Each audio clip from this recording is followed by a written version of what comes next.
Sir Edward, bakit ka nandito? Wala naman akong pinapagawa sa'yo ah. Wala lang. Gusto ko lang sila bisitahin. Tsaka nakakatuwa pala sila kasama, no? Medyo naiintindihan ko na kung bakit willing-willing kayo ni Lolo mag-alaga sa kanila. Alam mo, kahit papano, nakatulong talaga tong butterfly garden sa kalusugan ng lolo mo. Siyempre, sa pagtanda niya, sa depression niya, buti na lang bumalik ka. Gusto mo bang pag-usapan yung nangyari nakaraan? Pag ayaw mo, okay lang ah.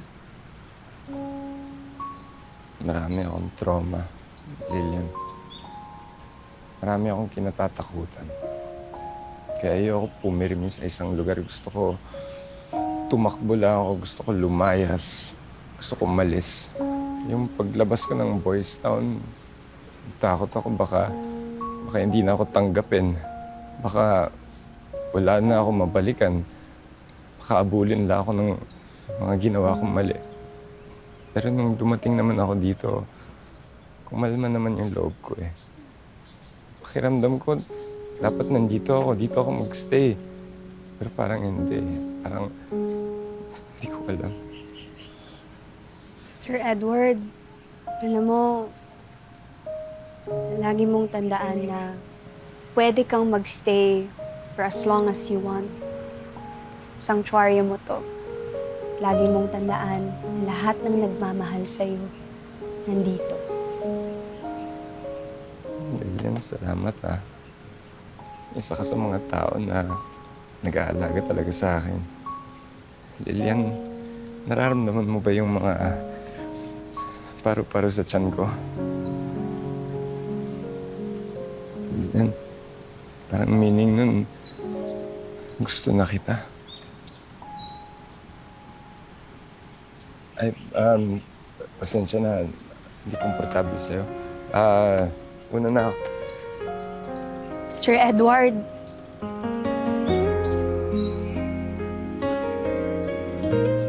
gusto rin kita. Kahit anong Talaga? pagdaanan, di kita makakawan. Ang ganda. Pag-ibig na walang kapantay, sa gitna ng kalawakan, ikaw ang kinang. Alam mo, thank you talaga dahil sinamahan mo ako mamalengke. Siyempre naman, mamaya kung sino magpakit sa'yo, maagawan pa ako eh. Sus! Puro ka ganyan, tapos mangiiwan ka lang din naman. Hoy, hindi ko gagawin yun ha. Uy, pre! Oh, ginagawa mo dito? Pinuntahan kita dito nung rana, hindi mo ako sinipot. Pasensya na, tol. Marami kasi akong ginagawa eh. Ito nga pala si Lilian.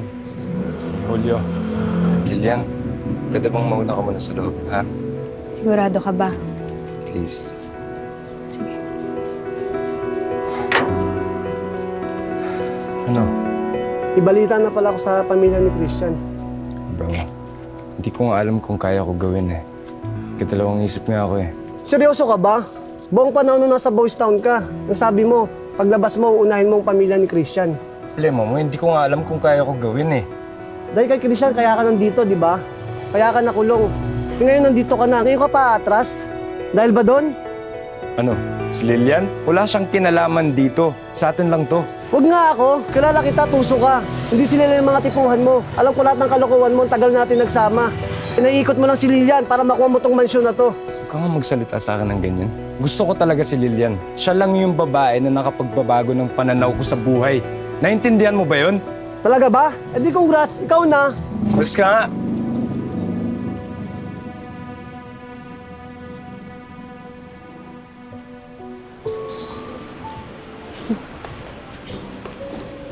Ay, Don Fidel!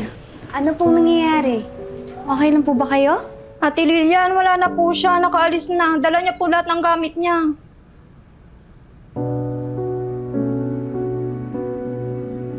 Alam ko naman na mangyayari ito. Pero, Lilian, May alam ka ba kung bakit bigla na lang siyang umalis? Kasi ang alam ko, okay na siya. Sorry po, Don Fidel, pero kahapon po kasi may kinakausap siyang kaibigan niyang Julio. Baka siya yung kasama niya ngayon. O saan daw sila pupunta? Di ko rin po alam pero narinig ko po na may pinag-uusapan silang Christian. At parang may unfinished business daw si Edward sa pamilya nun eh. Si Christian, yung binatilyong nakaaway at napatay niya noon, kaya siya dinala sa Boys Town. Ha? Naku, saan naman walang gagawing masama na naman si Edward? Don Fidel! Don Fidel! Don Fidel! Kumuha ka ng tubig tsaka ng pamaypay. Sige na! Sige po. Ayan, humayo ka. Kumalma kayo, Don Fidel. Dali